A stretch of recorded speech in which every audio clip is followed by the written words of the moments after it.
What is going on, PuckHouse listeners? This is Rick Adams. I got Jack Farris right by my side, and we are ready to talk about trades, signings, offer sheets, $18 million a year to Leo Carlsson. What is going on in the NHL, man? This is some crazy stuff, and me and Jack are ready to talk about it, and we just can't wait, folks. Nice intro, Rick. Good to see you as always, and thank you, listeners, for listening as always. Happy 4th. Hopefully everyone enjoyed their 4th and Canada Day as well. We got still a lot of NHL news. We're obviously in the dog days of summer. Maybe not really the dog days yet, but not much action out there aside from the big news today that the Anaheim Ducks have matched the offer sheet from the Philadelphia Flyers of $18 million a year for 5 years. Rick, I mean, we're obviously going to dive into the specifics of this and the ramifications, but my question to you is, if you're Leo Carlsson today, what's the first thing you're buying with all that money? I think a pack of hockey cards.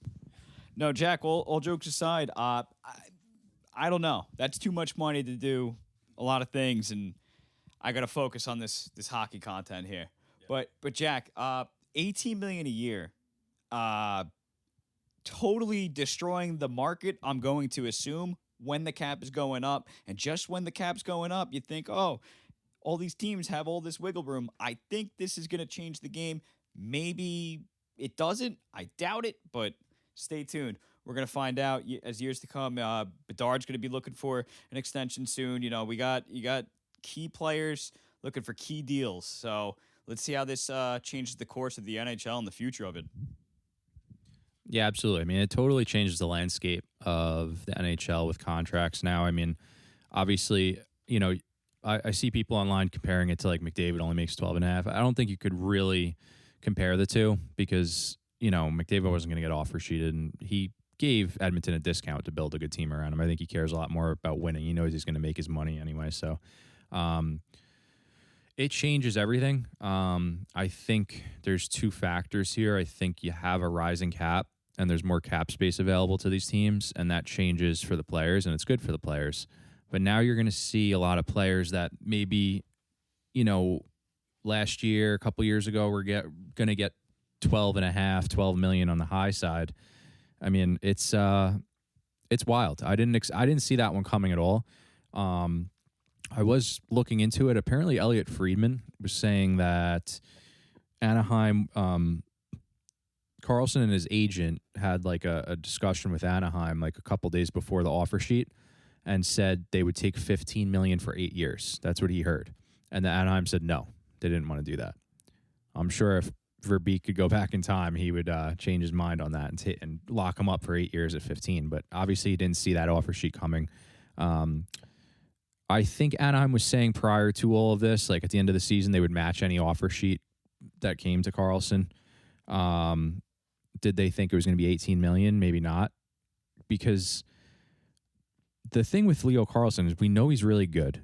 We know he's a powerful skater, center iceman, good defensively.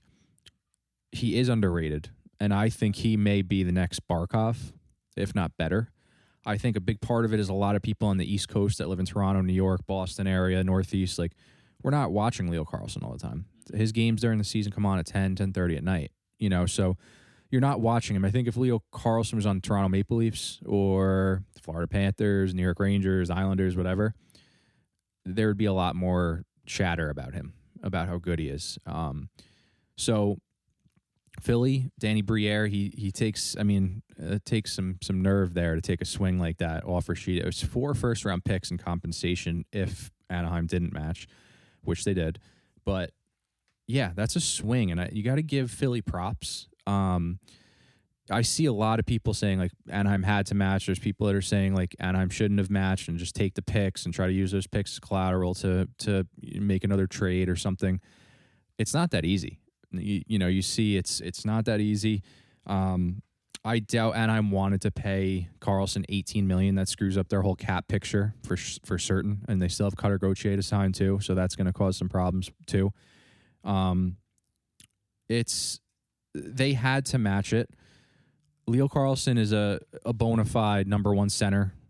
He's not even in his prime yet, and He has all the attributes to be a number one center like a Barkov. He had 67 points last year. He's probably going to keep climbing.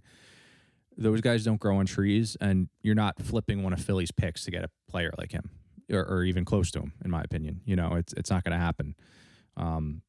So, people are, you should have traded him for Larkin. Well, first of all, Larkin has no movement clause, and Anaheim's not on that list anyway. So it's not as simple as just go get Larkin because he nixed the trade. Number two is Larkin's not Leo Carlsson. I love Larkin, but that's not a direct replacement anyway. Anaheim did the right thing. They had to match. That might be the one position where, like, and I wanted to get into this with you too.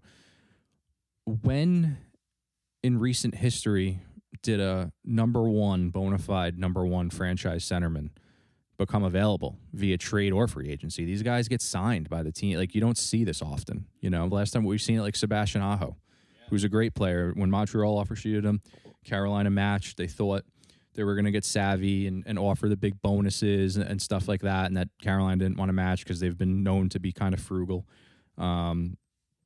Carolina matched, and Aho is not Carlsson. I think Carlsson's going to be a better player than Aho. As much as I like Aho, he just won a Stanley Cup, good player. He's not Leo Carlsson. So Anaheim had to do it. They had to swallow their pride and just and match the offer sheet, because if they didn't, they're going to be looking for a Leo Carlsson for the next 10 years then, if they didn't match it. So they did the right thing. It screws up Anaheim's cap picture for sure. I'm curious to see what happens now with Cutter Gauthier and his extension. He's not eligible for, I think he's a level 2 restricted free agent. So he's eligible for arbitration, but not an offer sheet. Because I'm sure people will be trying to offer sheet Gauthier right now too, if they could. But give Philly props for taking the swing. And I'm sure there's got to be some hard feelings now between Philly's GM and Anaheim's GM, if I had to imagine. Yeah, I would think so. To bring up all the numbers and all the actual money details, it's funny. I was just thinking about all of this while you were talking. Maybe they're early on something that we don't know about. I mean, the cap did go up $8 million, right? It went up. You're locking them in now. What if it goes up another $8 million? What if it goes up $15 million? What if it doubles? I mean, you're just going to have more cap room to play with. I know there's other contracts each year that expire and you have to rework things, but if the cap keeps going up, maybe they're early on something that we all don't know about, Yeah. Who knows? I think that may play a role. We don't know that answer now. Maybe, a year or two from now, we'll be looking at it and say, hey, look at that. It's just a crazy, like you said, you don't come across these players often. He definitely does look like a franchise center, like centerman, first line guy and everything like that. So, he is underrated. And I want to talk about like how you said, all right, maybe if you played in a bigger market, hockey town, whether it's Detroit or Chicago, a New York, Florida, Tampa. I mean, not that they're prime time, but they're on the come up since those cups and stuff, the Florida market there. But, you would see him a lot more, I feel like, in just a bigger market. A lot, not to be a household name, but you get my point. I can't stress enough, though, how, like you said, like, kind of hats off to Briere there. Like, that's it. It's just such a funny, like, petty, ballsy thing. I love it. Yeah. I love it. It's something that's just like, I feel like, I mean, maybe it's my bias kicking in, but I feel like you don't see that often in other sports. Yeah. I can't really explain it that well. I can't really put it into words right now on the spot here, but it's just something that you don't see, like these aggressive, like, I don't know, GM petty tactics. I don't know how to label it, but yeah, Rick, it's a good point. Two good points there, because it is the tactic they use that you don't see often. That's why no one's seen it coming, and that's why it's such big news. This isn't something that happens often. I think for a long time, the NHL has kind of been the old boys club, right? Like, the GMs don't want to piss each other off. They're all kind of buddies. They're golfing together in the summer and whatnot, and they don't want to put each other in a tough spot because they're dealing with each other. That's why it takes even more nerve than you would think for Briere to do this, because, you're not going to see Anaheim doing Philly any favors in the near future, I bet. And maybe they don't need it. But you also look at Philly. If they got Carlsson, I mean, like I said, like, Leo Carlsson does not come around often. And Philly doesn't have any number one centers in their system at all, and they may not for a while unless someone comes via free agency, which we have seen doesn't happen that often, right? I mean, just when we're looking at it, it's like Philly has Dvorak, Zegras, Noah Cates, I think, or it might be, I don't know who the third line center is off the top of my head, but you have two centermen that are great. You know, Zegras is very skilled and they have, you know, their upside, but at the same time, how do you solely depend on just those two? And they're a team that needs that center, so they're like, you know what, we'll take a big swing, we'll pay him $18 million, and if they don't match, it's great. And I also think you brought up a good point with the cap space and how it keeps going up. I think the game of hockey is growing. I really do. And I think the Four Nations and the Olympics have a lot to do with that on both sides, U.S. and Canada. I think, you know, I remember being out for the Four Nations game and being with someone that wasn't necessarily a hockey fan at all, didn't know anything about the sport, and they seen all the fights and stuff. They're like, wow, this is crazy. This is exciting. This is cool. And the whole, you know, the political thing going on between USA and Canada. And it's like, I think it's growing the game. I think there's people that maybe didn't play hockey growing up and didn't really follow it that are starting to like it because of those reasons. So with that, the cap will keep going up. You know, it's a convoluted issue. You can't blame Leo Carlsson $90 million in 5 years. Like, how do you turn that down, right? Yeah. So you can't blame him for taking it. I do see the other side of it where it's like, do you want to be the guy that takes the maximum money? And now it makes it hard for them to sign other players. And all you got to do is pull up Daily Faceoff and look at Anaheim's blue line. It's not looking too great. You know, like they got Lacombe and everyone else is kind of average at best. You know, Trouba left. They didn't want to pay Trouba. Carlson left. John Carlson, I'm talking about. He did leave because apparently he wants to be in the Northeast. So I don't know if that has anything to do with Anaheim not wanting to pay him, but maybe they couldn't pay him anyway because you see the situation there in with Carlson. But their blue line needs work. Gauthier needs to be signed. There's no doubt, they may not admit it, but this Leo Carlsson contract is putting them in a tough spot. Yeah. For now, for sure, they are going to be in a funny situation for years to come. I think, unless that cap keeps going up, Jack. I mean, seriously, it's just something to consider. I'm not going to harp on it or anything like that, but I think it's definitely something to consider, given that the past trends of each year, it seems to just keep going up. So maybe they have some wiggle room, maybe they don't. Maybe you see some more familiar faces leave, and like you said, you look at that decor right now. Aside from Lacombe, man, it's average at best, like you said. That's the perfect way to say it. So, you know, it's big news in the NHL. We got tons to cover, tons to talk about. We were talking about John Carlson just before, just to, you know, briefly speak about him going to Tampa. Jack was pretty on the money there, going to the East Coast. But shit, man, Tampa Bay, man, still hanging around. It's not over yet for them, man. They are still kicking, and they are well-oiled machine. I mean, seriously, don't count them out. Yeah, good point, Rick. And it's true. Yeah, like you can't count them out at all. Carlson's a good ad there, and just to wrap up Anaheim quick, it's like you think about their cap situation too now going forward, and I agree. Within the next few years, you're probably going to see that cap keep rising, but in the here and now, you have to think, you know, they're going to have to improve that blue line if they want to contend again, I think. So do you see like a Frank Vatrano, Chris Kreider, Killorn, like do you see them getting traded maybe, like open up some cap space to add a defenseman? That's something I'm thinking about. And yeah, as far as John Carlson goes too, it's like goes to Tampa Bay, and I think it's a good fit. I mean, they lost Aaron Radish to Toronto. They couldn't pay him or didn't want to pay him, whatever it might have been. And, you know, you got John Carlson, veteran D-man, still playing great, stays healthy most years, like isn't injury prone. He's going to quarterback the power play.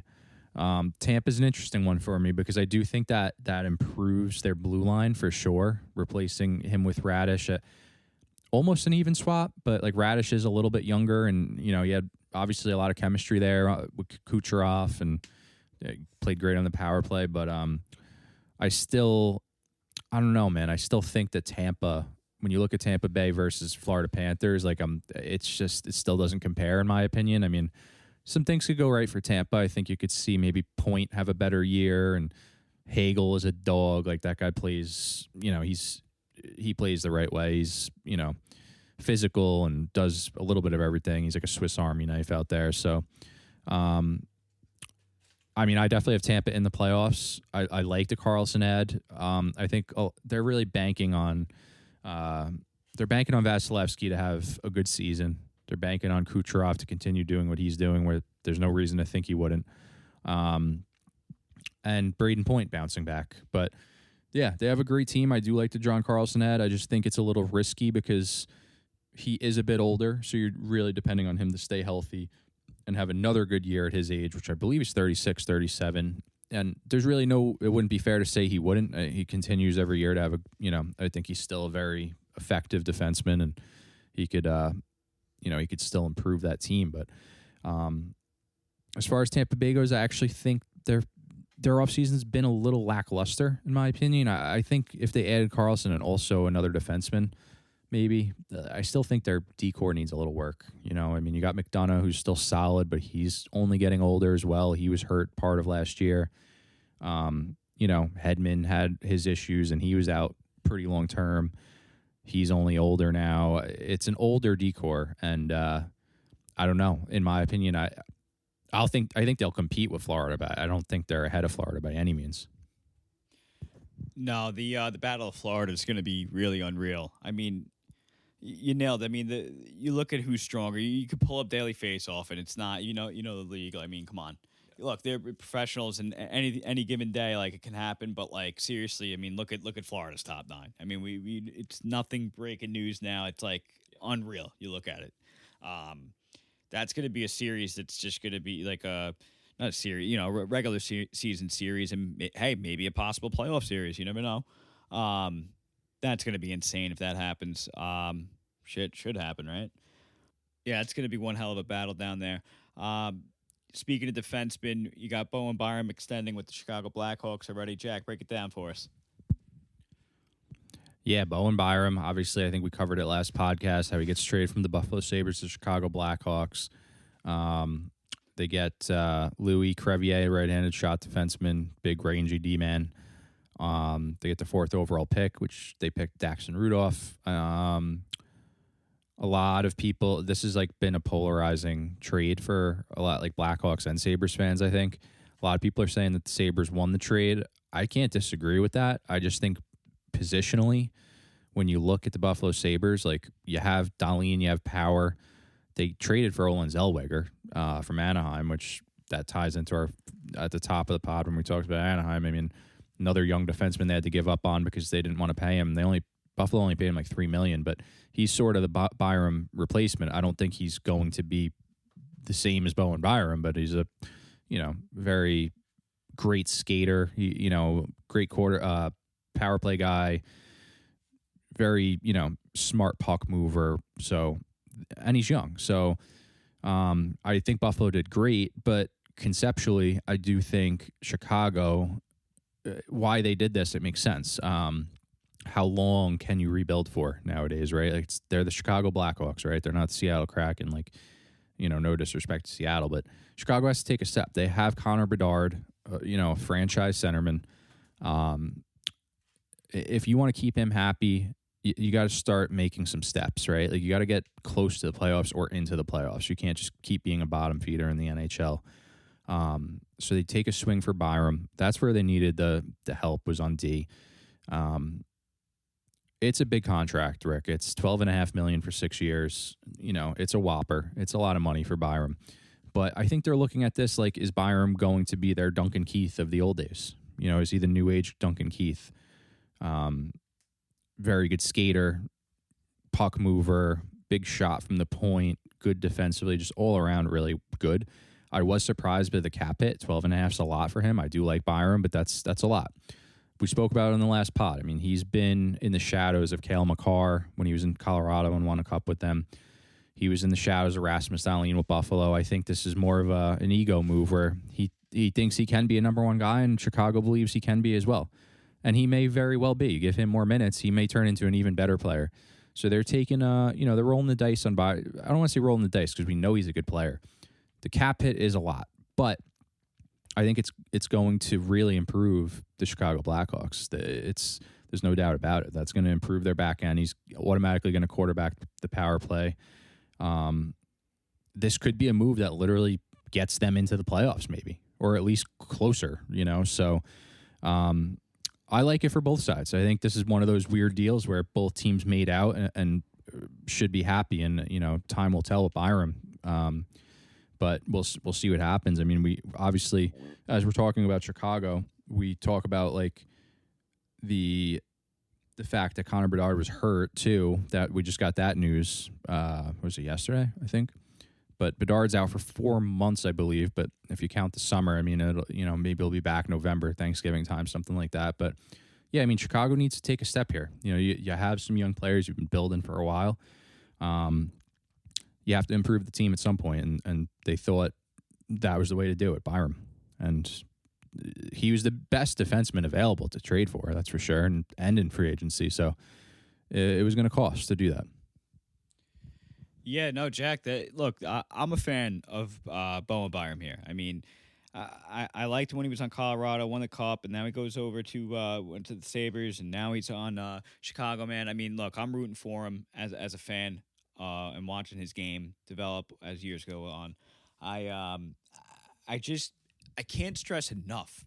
The cap is going up.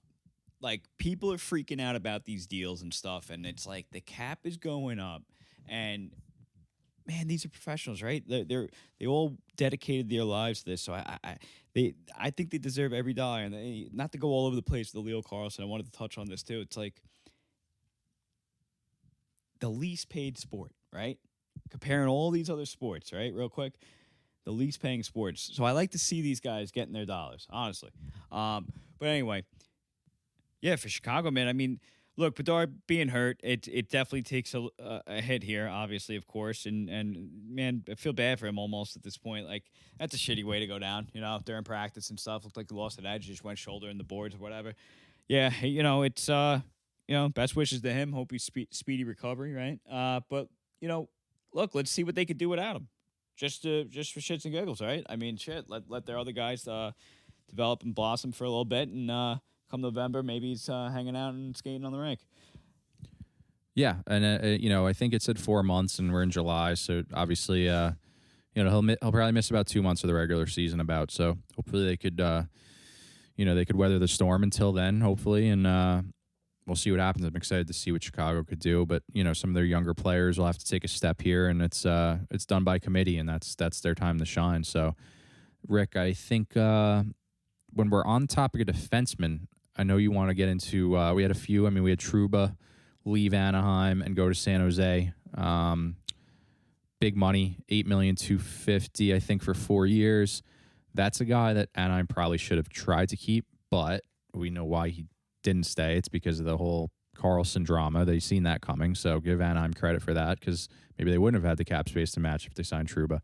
But he goes to San Jose, and look, San Jose has a plethora of forwards already. They were lacking on their D. So they address it. I like Trouba. He was a good Ranger. He left the Rangers not on the greatest terms and went over to Anaheim, and I thought he played pretty solid for them. Like, he's not the Trouba he once was when he was with Winnipeg and, blasting guys coming through the middle and, putting up 55 points or whatever, but he's still a solid, serviceable defenseman. He's going to solidify that blue line in San Jose. I think it's a perfect fit. He gets his money, and San Jose gets a veteran right-handed shot D-man that can play physical. The other trade, too, your boy Darnell Nurse leaves Edmonton. He goes to San Jose as well. I kept hearing he was going to go to the East Coast, like maybe Boston or Pittsburgh or something. He ends up in San Jose. I don't even remember exactly what they gave up. If you want to look that up quick, I forgot what Edmonton got in return for Nurse. I don't think it was anything, of significant value, but they get off the cap hit of Nurse, and I think it was just sometimes it's time. Literally, it's guy's name I can't pronounce. Shakir Mukamadulin, and what was it? A pick? Okay, so yeah, that's like I said, nothing significant. Maybe Mukba Doolin gets things going a little bit. Who knows? It's a cap move, and like I said, it's time. I mean, like Edmonton, he struggled a bit in Edmonton, but anyone that would say that Nurse isn't still a serviceable defenseman is crazy. I think he's a good skater. He could play a little physical. Do I think he's worth $9.5 million? No, but if he was making $3-4 million, that would be people would be saying it's a bargain. So. Yeah, 2 defensemen off the board there with Nurse and Trouba both landing in Northern Cali. So I do think that really improves the blue line, though, overall of San Jose. And they're going to go play probably less pressure. It's not the pressure of Edmonton. It's not the pressure of we need to win now or McDavid's leaving and all of that stuff. And now they go and play in San Jose and with a bunch of young upcoming players led by Macklin Celebrini, one of probably the most exciting young player in the NHL.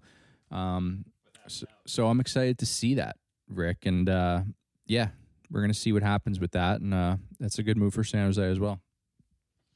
Yeah, absolutely. I think they're 2 good acquisitions to have these 2 vet D-man guys come in, and especially with a young core there.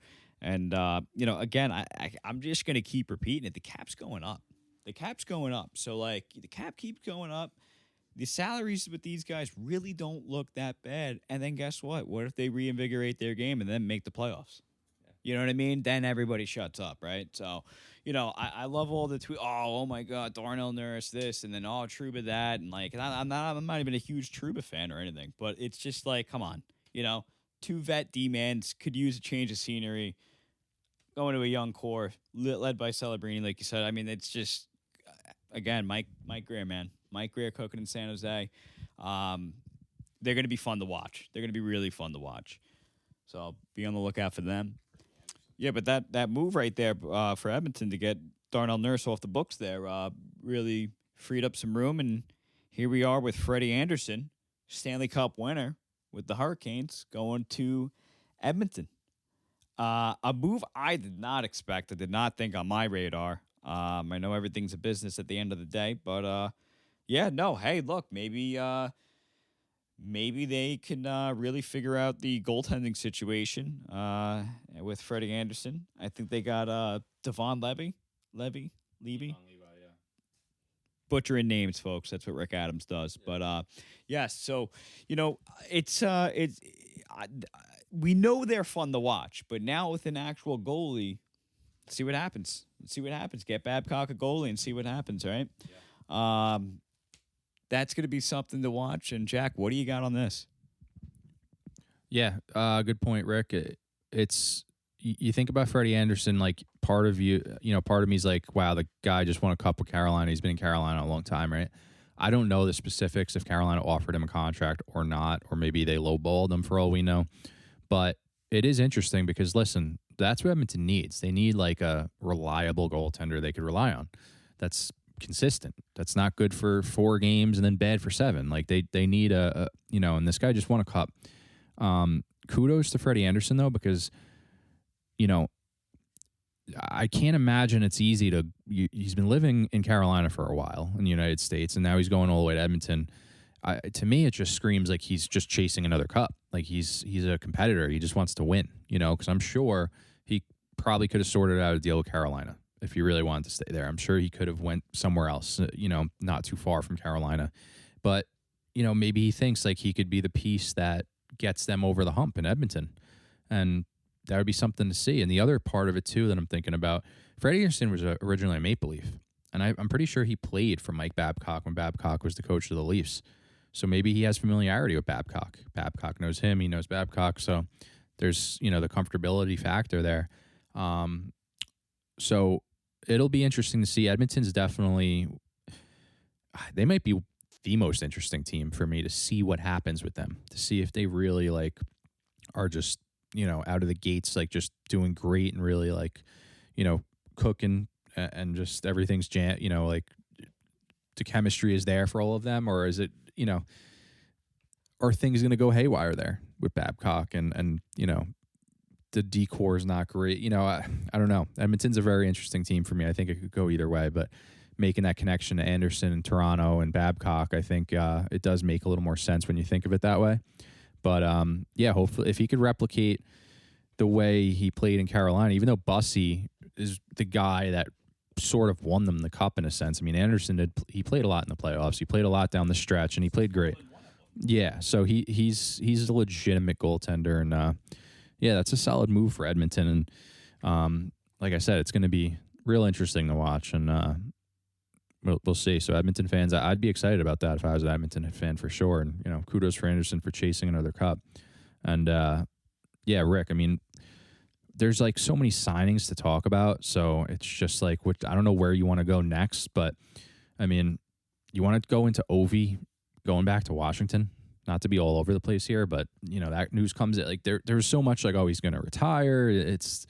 He's coming back. He's going to retire. He's coming back. So I just think it's great for the league that he's back. Honestly, I think he's such an iconic figure that just him being back in the NHL is good for the NHL, in my opinion. And it's we'll see what he could do. He's obviously older. He's not the same Ovechkin of 10 years ago. We all know that. But if he could get you 20 goals, I mean, I don't know. I love Washington's top six. I really do. They're big. They're skilled. They could score. They're going to be a good team.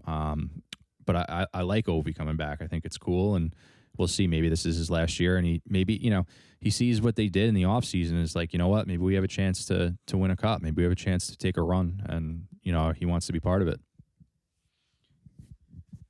Yeah, very team-friendly deal with incentives and bonuses. So, yeah, just a mean-looking team, man. Seriously. Washington Capitals, folks. Top six. Look at the daily face-off. Use your critical thinking. Look at that team. They land Alex Tuck. They land Jordan Kyrou. You got a maniac Tom Wilson. They get Ovi back. It's just unreal team, man. Seriously. Ovechkin's an icon for sure. Greatest goal scorer of all time. It's amazing to watch him growing up. Just sensational. Yeah, and I mean, I think obviously the Tuck extension's huge, and we could jump into that a little bit. But yeah, $10.5 million for 8 years. I was really thinking he would stay with Buffalo, and I think that would have been a good fit for him, and I'm sure he wanted to be there, but. I don't know. I don't know what Buffalo offered him. Maybe it was just nowhere close to what Washington was willing to offer. But, yeah, I mean, it's sign and trade, basically. That's why he got the 8th year. But, he would have been a good fit in Buffalo, I think. I know he struggled in that Montreal series, but, they did sign Zach Benson, too, for a long-term extension, I think 7 years, Buffalo. So they're trying to be careful with the cap, and but yeah, I think Tuck's going to be great in Washington. I think it's going to be a really good fit, and they're a good team. They got some exciting young players like Cole Hudson on the blue line, and they also sent that guy Vincent Desharnais. I don't know if you've seen that, Rick, but big, lanky defenseman, physical, tough guy. I think he was with Edmonton for a bit, and maybe was he with San Jose? I think it was San Jose he left, but yeah, they gave him actually a decent amount of money in term, but to compete with the Floridas, and just if you're going to be in the playoffs, you do need a defenseman like that, just like a big rugged defenseman that could clear the net. So I like what Washington did, man. I really do, and they still have players coming too. Like, yeah, Ryan Leonard could have a really breakout year. He's already starting to show signs of promise, and Dylan Strome's still good. Alexei Protas. They have his brother Ilya Protas, the winger. He's supposed to be really good. Andrew Cristal is a guy people are talking about that could really take a step. Yeah, I like what Washington's doing, and they spent a lot of money, but they still have assets, they still have picks. Like, they could be a team that's a player at the trade deadline. I really like them. I don't I see them on like kind of the top of the Metropolitan Division, maybe behind Carolina. Carolina's the Cup champ. Like, you got to give them that respect, but. Washington's they're looking good, Rick, and while we're on the Metropolitan Division, I guess we'll transition into my New York Rangers trading Vinny Trocheck to the Utah Mammoth.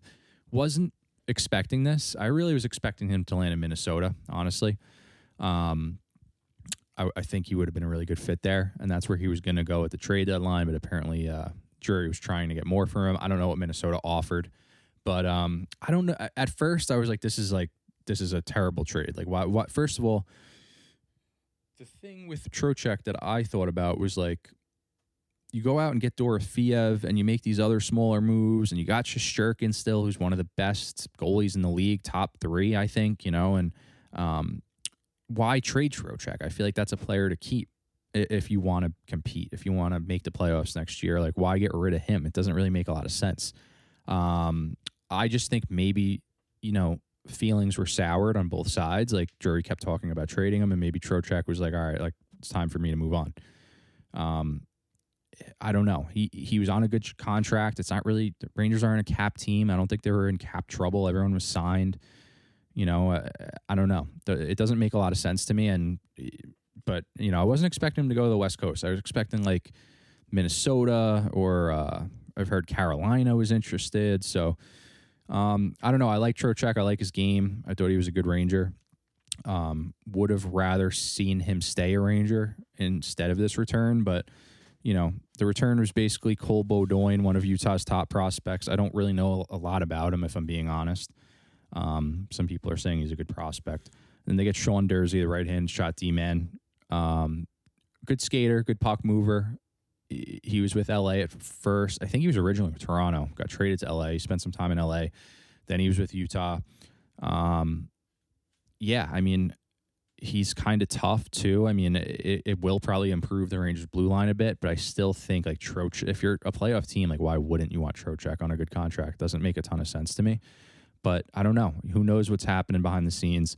I do think for Utah it's a good fit. I think you add Trocheck. Now you got Trocheck, Cooley, Gunther, Clayton Keller. They had Anders Lee from the Islanders. They do have. I haven't really looked at their blue line. I mean, I know they got like Sergachev and who else? I'm blanking here on Utah's blue line. This is it's because their games are on late, like we were talking about with Anaheim. But I think Simishev, right, the Russian D-man, he's a prospect of theirs. He might take a step. We'll see what he does. But yeah, we'll see. I mean, I think Utah's making the playoffs next year. I do like Mackenzie Weegar. Rick just showed me Mackenzie Weegar. How do I forget that? That guy's a good player. John Marino, yeah, Nate Schmidt. The blue line's not bad. I guess they could afford to move Dursey and bring in Trocheck. I think that for Utah, I think they won the trade in the short term for sure. So that Trocheck's a guy that'll help them get in the playoffs for sure. There's no doubt about it. And Utah also adds Sebastian Cossa from Detroit too. Still up in the air. I mean, he was a really like coveted prospect of Detroit's for a while. Like people were saying he was going to be like the next goalie of the future. And I haven't watched him play a ton, so I'm not going to pretend I know the specifics of his game. But there was rumors Edmonton was going to trade for him, but yeah, he lands in Utah. Utah gives up a late first-round pick to Detroit. I believe it was like 23rd overall.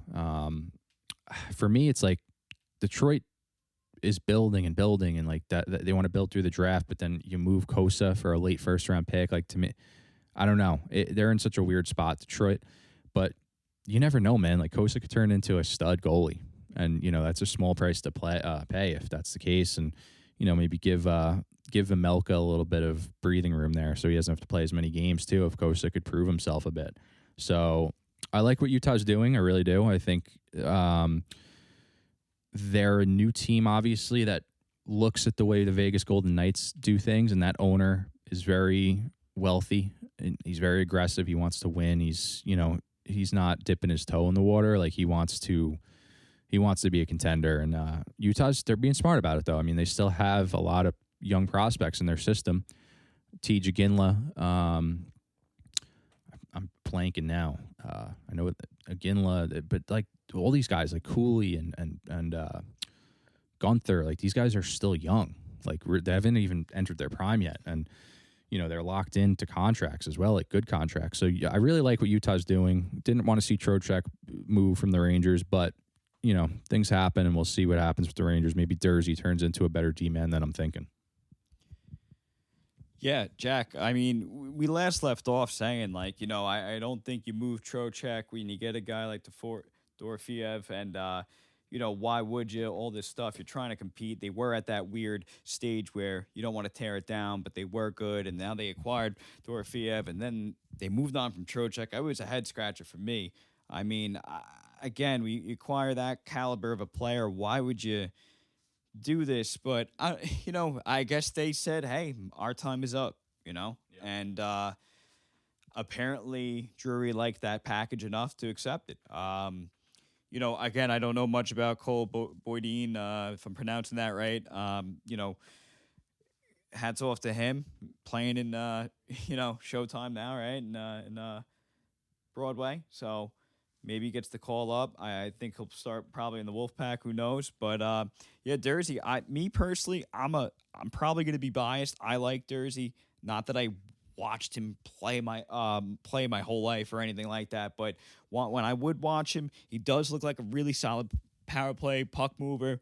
Puck mover in general. He's definitely a good skater, like you said. Not going to give you a whole Rick Adams breakdown on his play, but no, I think it will help out the Rangers blue line. Definitely, I think it will. He stays healthy. I think he's just a great guy to have on your squad at the blue line there. But Rangers could have definitely got more for sure. Utah does look really good though. I mean, they're really rounding out, I would say. They're really like covering all bases, it seems like, and really rounding out their team. So another team I got going into the playoffs, another team that's going to be fun to watch, just like San Jose. San Jose is going to be way more fun to watch, but Utah is going to be fun to watch. Maybe even the Rangers is going to be fun to watch. All of this is going to be fun to watch, and I can't wait. Oh, yeah. Good point, Rick. I mean, hey, it's still a couple months away from hockey season, but it comes up quick, and we're excited for it. But just want to cover off on a few other things too. I know we had Maverick Bourque go from Dallas to Nashville for some picks. I mean, I think this guy's a good player. Dallas historically has drafted very well, and they've developed well. I think he was just a casualty of cap space in Dallas, and that ties into the whole Jason Robertson situation as well, as how he hasn't signed yet.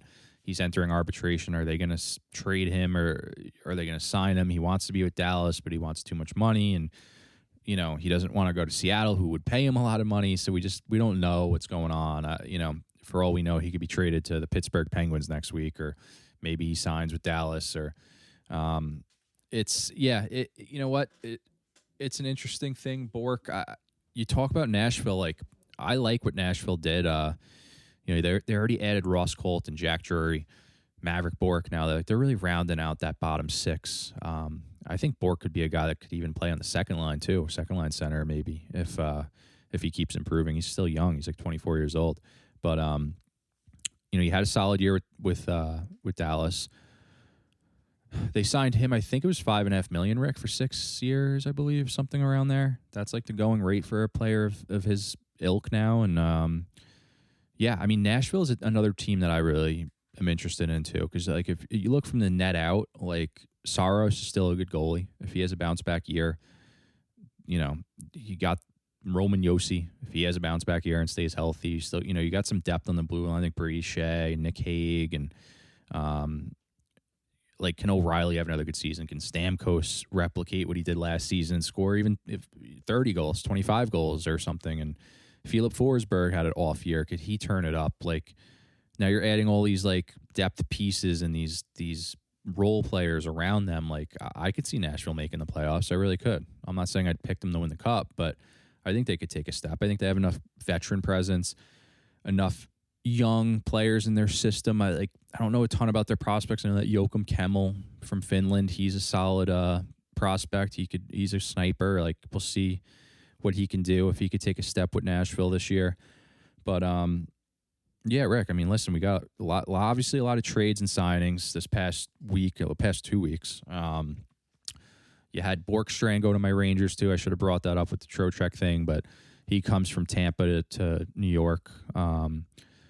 I like it. He didn't play amazing in Tampa, but he didn't get a ton of minutes. He did score. He had a couple good seasons in Columbus, for sure. He was solid in Columbus. So I like it. It's a low risk. I think it's a 1-year deal. So, if the Rangers are out of the playoffs, they could probably trade him for something, or he has a good year with the Rangers and he's a good fit. So, it's kind of a win-win for Drury there. Speaking of Columbus, I just mentioned them too. I mean, I don't know if you've seen the report of Zach Werenski. They had a whole report basically of like them renewing vows in a sense, like, hey, like I like to, I want to be a Blue Jacket, I want to win here, and all of that stuff. And it was kind of funny. I mean, we see a lot of these players now, Werenski, Larkin, Hellebuck, a lot of these guys, Brady Tkachuk already traded, like, not on winning teams that want to leave. So apparently there was a deal, Thomas Harley for Werenski. I don't know if there's anything more to it, but apparently Werenski nixed the trade. It got out. The insiders reported it. And then Columbus kind of tried to put out that fire and say that, Werenski still wants to be a Blue Jacket and all this stuff because I think next year is his last year on his deal as a UFA. So ideally they'd want to sign him this summer. I don't think this is the last year of his contract. I think next year is. But either way, I think they want to get an answer from him if he's going to sign long-term or not. And I don't blame Columbus for that. It's their number one D-man. He just won a Norris Trophy.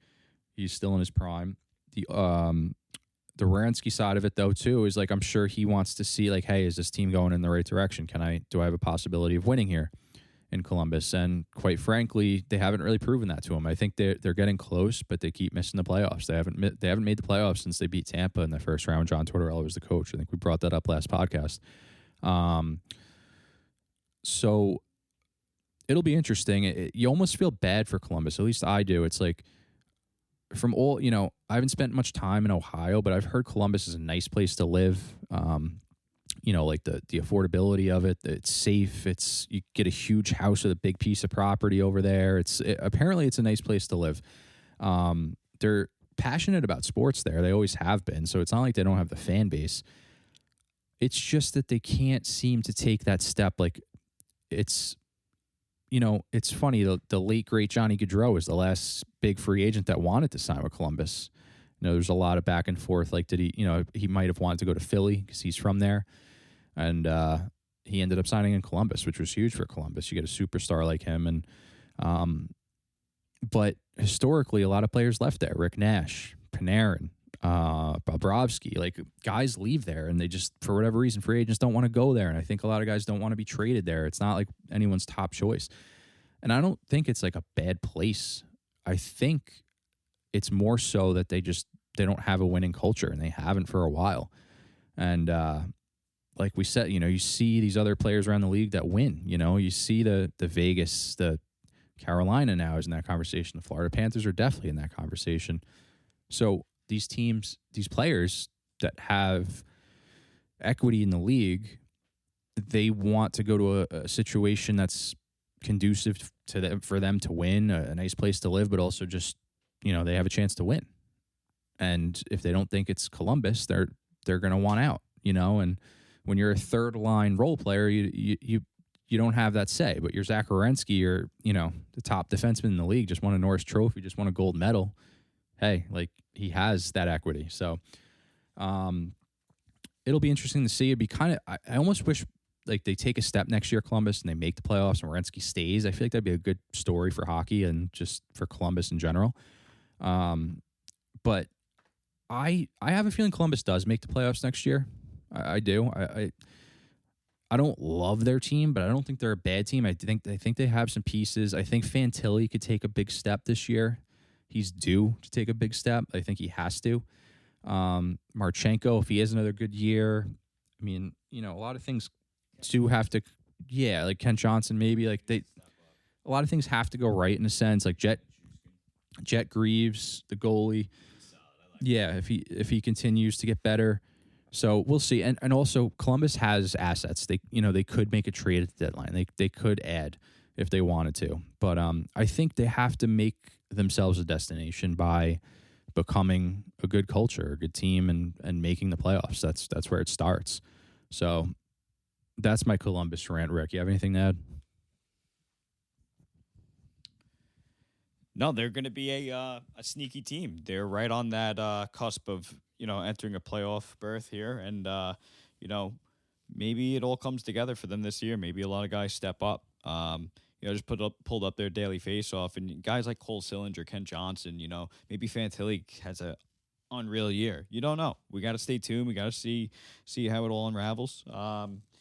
It's it's pretty nice to hear, I guess, for Columbus that Werenski's going to stay there. I like to hear the whole, where would he wind up? Where would he be? Imagine him here, imagine him there. It would be a nice addition to any team, seriously. So, sounds like he's staying. Stay tuned for now, right? At least for this year. Maybe next offseason. Yeah, maybe next offseason they start to round out their team. We were talking about teams getting rounded out. We talked about, Utah rounding out their team. We talked about Nashville rounding out their team. I want to talk about Toronto real quick, rounding out their bottom six that they've been working on for quite some time. Adding guys like Nick Paul, Roslovic, Sissons. Roslovic can juggle around top six and bottom six. So, going to be interesting, folks. Toronto Maple Leafs going to be back. Yes, they are. They are, and I have them in the playoffs this year. I think this is an important year for Toronto. That's not like a big genius thing that I thought about. I think they don't even. I believe we mentioned this a couple podcasts ago, so we don't have to spend 20 minutes talking about it. But I don't think they even have their first round pick next year. I think that got tied up in that Brandon Carlo trade or something weird like that. Maybe if the listeners, Maple Leafs fans that are listening out there, maybe you could give me the specifics. But I believe they don't have their first round pick. They want to keep Austin Matthews. Why wouldn't you? This is their year to take a step, get back into the playoffs. They didn't trade Matthew Nyes, which I'm glad they didn't because I think he's a good fit there, and that's the type of player you need, a power forward that can score. A healthy Matthews, Gavin McKenna, still unknown what he can do, but that's going to be exciting, and I'm sure he's going to step right in, and he's probably going to be effective in some way. They round out their bottom six, Rick, like you were mentioning, like Teddy Bluger, Colton Sissons. They had Jack Roslovic, who he's able to score goals, and he was actually pretty consistent with Edmonton. I thought he fell off a little bit in the playoffs, like he wasn't doing much in the playoffs. But, you add Radish. It's, they've improved. I like what they've done so far. Obviously, the first overall pick helps, but they've improved. They've improved their team, and I like what they've done. I think they're going to make the playoffs, and like Rick was mentioning, they're rounding out that bottom six, which helps. They need to kill penalty. Like, you want to compete with Tampa and Florida, and just like even like the Buffalo Sabres, and just like the hungry teams like Detroit that want to make the playoffs. Like Montreal Canadiens, how do I not bring them up? Like, they just went to the conference final. Like, it's crazy. Like, that they're in a tough division, but I like the mojo around the Leafs right now. Like, that's my motto for the Leafs. Like, they're in a really tough division, but I like what they've done. Do I like them better than Montreal? Not really, but like, does a healthy Austin Matthews, would you rather have him instead of Nick Suzuki? I think I would. What does McKenna do? Like we spoke about, Nylander, does he stay healthy and produce? Does Radish fit in there? Does they keep Morgan Riley? Does he rejuvenate himself a bit? It's an interesting team, and they're not in a position to like rebuild and mail it in this year. That's for sure. Sergei Bobrovsky, how do I not mention him? They add him. I don't even know if we spoke about Bobrovsky. That's why I'm glad I took a quick look at Daily Faceoff. But Bobrovsky leaves Florida. For the whole, they signed Markstrom, and they, whatever, Florida couldn't afford to pay Bobrovsky or whatever happened. Maybe there's, hard feelings. I'm not sure, but they had Bobrovsky, who's proven he can win. He's competitive. He wants to win. That's what he wants to do. That's what he's all about. That solidifies their goaltending more so than a Joseph Woll does, right? So, just added that Bobrovsky signing too. Like, I really like what Toronto's done, and I do think they're a playoff team next year. I think, I could see them squeezing out Ottawa or Detroit. Not that Detroit was a playoff team, but I think I'm picking Toronto over Ottawa to get in the playoffs. I don't know about you, Rick, but yeah, they round out the bottom six. They get Nick Paul too from Tampa for the back goalie Hildeby. That was kind of a cat move for Tampa, but listen, he was good with Tampa for a bit. He scored some big playoff goals from them a couple years ago, and he's a big centerman that could skate, and he's not making a ton of money. I mean, I give props to John Jacob, Toronto Maple Leafs GM. Like, they, if you're a Leafs fan, I would be optimistic about next season for sure. And also, you kind of have to be like, you have to get in the playoffs next year and make some sort of noise, I think, because you want to keep Austin Matthews and you don't want to give up a high pick. So it's a no-brainer. I think they're being smart about it. I think they're doing a good job. Anything to add on Toronto, Rick? No, not much, Jack. Honestly, you covered it all. We briefly just spoke about them. Yeah, Bobrovsky, man. I mean, this is something that's pretty cool. Real quick, I do want to add, two-time Cup winner with Florida, right? Goes up north to Toronto. Wants to play with them now. Try to bring them the Cup. Similar, I guess you could argue. Freddie Anderson going to Edmonton. Not to backtrack, but just connecting that. Former Cup winners with their good teams, great teams, right? Pretty great caliber teams there, Carolina and Florida, over the years, and now they're going here. It's almost like a destiny run, like a just they want to bring Edmonton a cup. They want to bring Bobrovsky wants to bring Toronto their cup.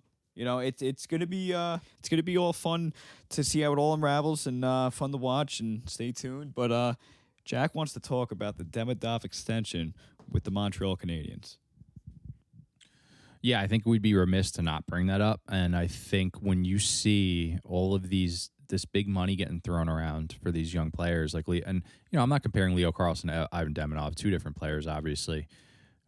Carlson's more valuable; he's a centerman. But I just think overall, it echoes the great management by Montreal.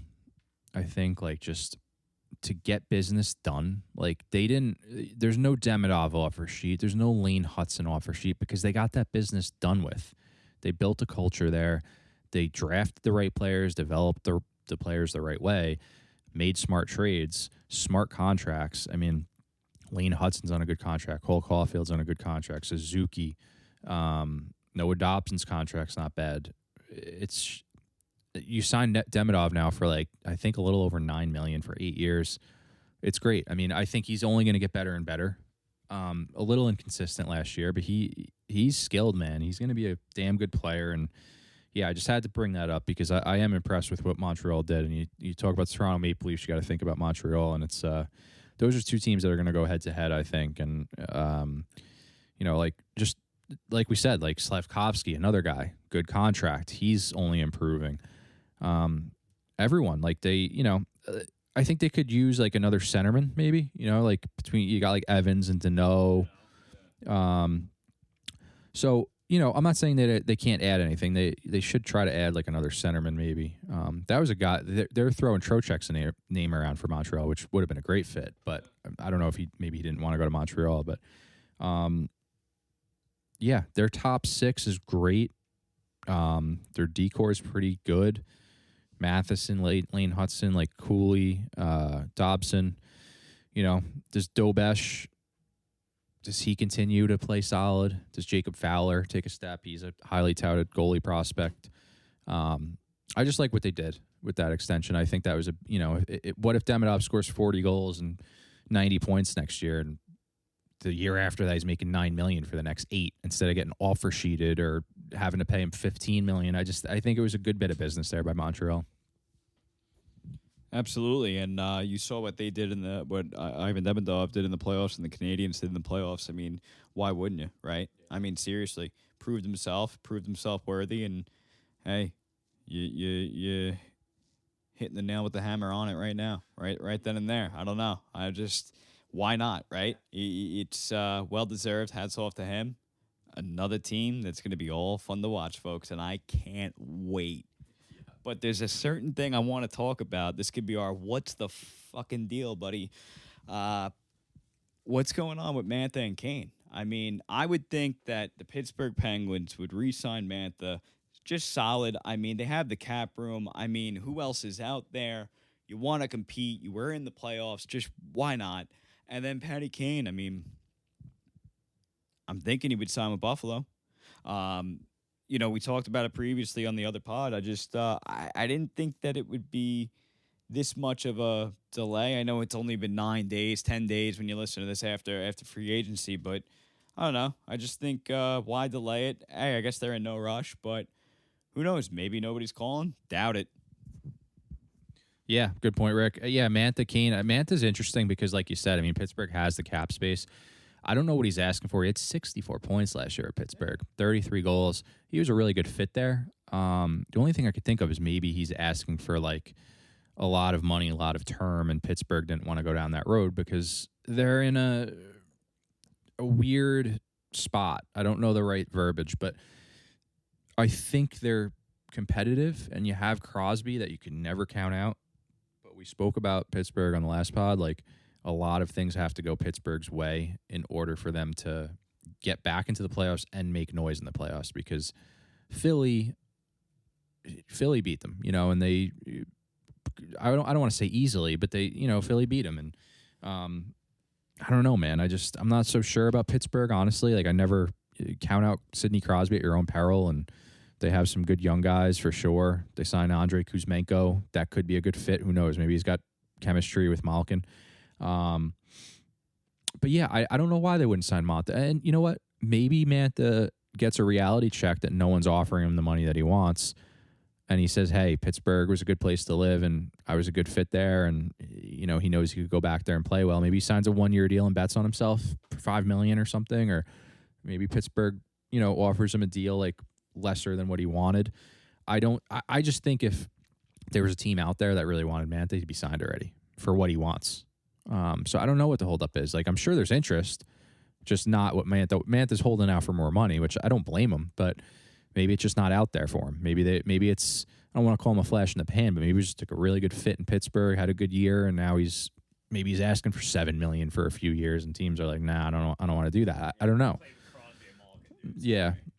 So it's like, I don't know. I'm sure he'll land somewhere. Maybe not on exact contract terms he wants, but I'm sure he'll land somewhere. And, he's 32 years old. He's a big forward. He doesn't necessarily play super physical, but he can score. He fit in great with Pittsburgh. So we'll see what happens with that. And then you talk about Patty Kane, Showtime. I've heard rumors about Toronto playing with Austin Matthews. People are saying Chicago. Does he return to Chicago and finish his career in Chicago and play with Bedard? That would be kind of cool, I think. To see him back in Chicago would be really cool. But where he goes home and plays in Buffalo, I think it kind of replaced Tuck. They're different types of players, but he plays on the right wing. And does he go to Buffalo? I think that could be a good fit as well. Yeah, I mean, there's not many free agents remaining.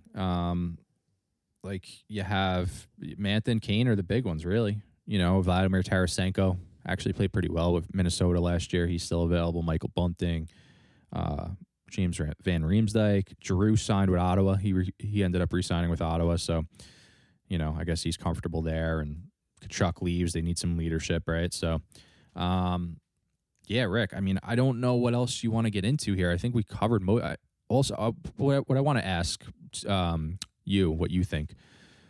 Larkin, he's basically just saying Dallas, Vegas, or Minnesota or Florida, which Florida's not going to be able to do it at this point. But and I've already backed Larkin on this podcast for wanting to trade and how like some onus should go on the general manager. He's been there a while, and you could listen to a couple podcasts back on my thoughts on that. But yeah, he's getting heat for like only giving a few teams. I don't agree with it. He has no movement clause. He earned it. He was given it by the team. He's given Detroit a lot of time. I think Steve Yzerman hasn't been the most shrewd general manager, and Larkin's 30 years old. He wants to go win. He wants a chance to win. He doesn't see it in Detroit. I like some things Detroit has done. I like Lucas Raymond. I think he's only going to get better. Moritz Seider's only going to get better. But, he's got a better chance to win in Minnesota. He's got a better chance to win in Tampa Bay. He's got a better chance to win in Vegas, right?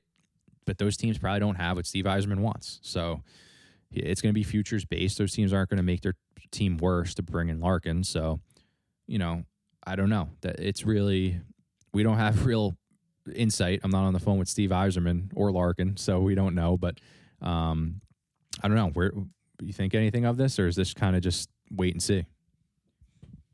I mean, yeah, I guess wait and see could be the easy answer. But I mean, at this point, at this rate, I feel like I'm getting played. I got all excited for him to be on a new team, and it's like I'm like a little let down. I'm not just saying that because I thought he would get traded by the draft, but maybe it's all smoke and mirrors at this point. I don't know.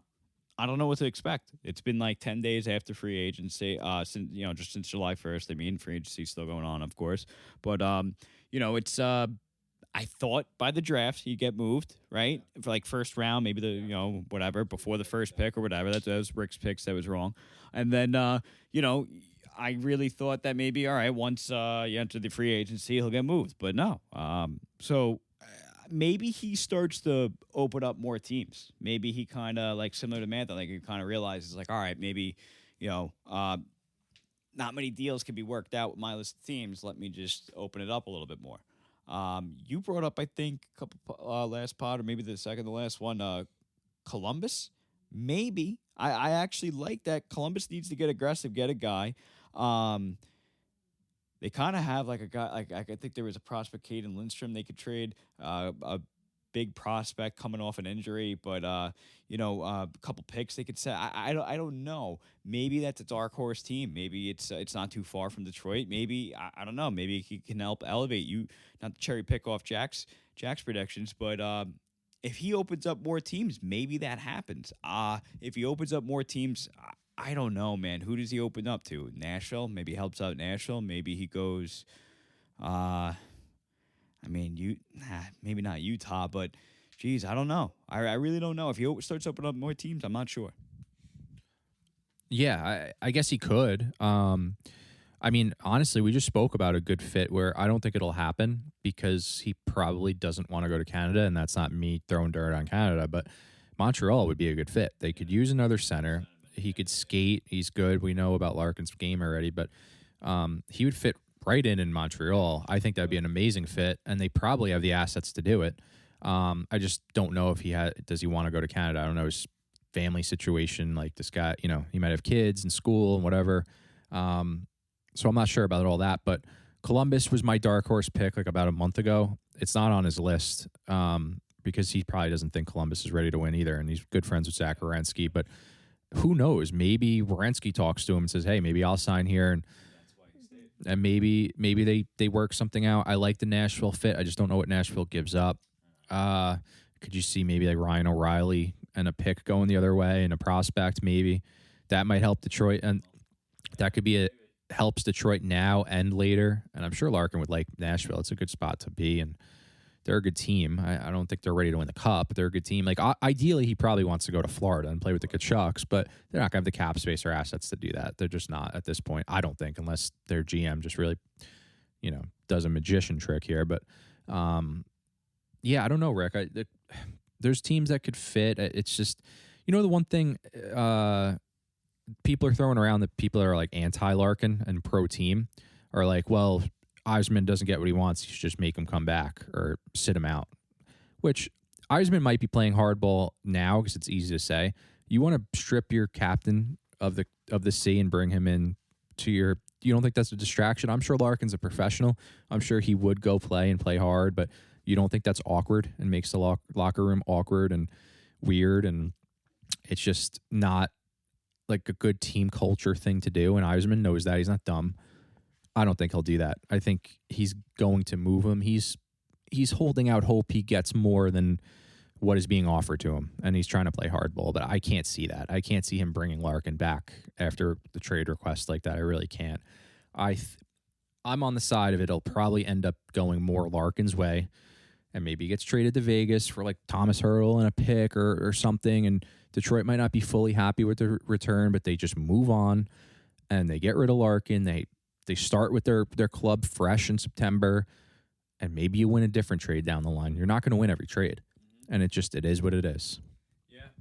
Yeah, you're not going to win every trade. You're right. And if you're dealing with a situation like this, not that Trocheck was like this, but maybe they get a similar like Trocheck sort of return just due to making a move because of making a move, right?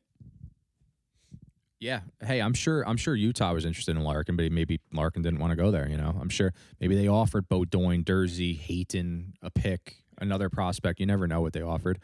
But look, kudos to Larkin. Like, he's saying, like, I want to go to a place I could win, and he's giving him 4 teams. It's not like he's saying I'm only going to the Florida Panthers, so trade me there for a 4th round pick. He's not being unreasonable about it. So, yeah, that's it. I think it's a wait and see game with Larkin. We spoke about the remaining free agents. We spoke a little bit about our playoff picks, I guess, and actually, I guess we didn't. That might be reserved for pod closer to the new season, I'd say. I mean, there's a couple teams I think make the playoffs. I mentioned Toronto, but Rick, I think we covered anything big, newsworthy that I could think of, and unless you have anything to add. No, Jack, that really wraps it up. Got not much to say. I think we pretty much covered a lot. There was tons to talk about. I had a great time. I know Jack Farris did. I know the folks and the listeners did. I am wondering when we will do the next one. Probably a month off. Got to enjoy the summer. A lot of summer left. Get some sun. Get that vitamin D. It's very good for you. And just got to enjoy the rest of the summer, folks. We'll be back at you with more hockey knowledge. If anything crazy happens, we'll cover it. PuckHouse always covers it. Don't forget, folks, follow us on Instagram, JR PuckHouse, Twitter, X now, JR PuckHouse, YouTube at JR PuckHouse, We're all over social media, please. We'll be posting, we'll be doing some funny posts and whatever. We'll stay busy. But, seriously, enjoy the summer. We'll be back. Jack, what else do you got to add? I think we added everything, Rick. You wrapped it up pretty well there, and it was a great season with you guys since we started, and we appreciate everyone for listening and communicating with us and everything, and all our fans are important to us. So listen, guys, enjoy the summer, enjoy the sun, get outside, play some golf, outdoor hockey, tennis, pickleball, whatever your thing is. And you know what? Summer goes quick, and before you know it, it'll be October, and we'll be in the midst of hockey season again. So we are looking forward to it, and we'll be back at you guys again soon, and we'll see. Maybe some of these big trades we've been waiting on happen. We'll hit you with an emergency pod, and we'll talk about it. Other than that, Jack Farris is out, and thank you for listening to the PuckHouse. All right, everybody, you heard it. Jack Farris is out. Rick Adams is out. The PuckHouse is out. Enjoy the summer.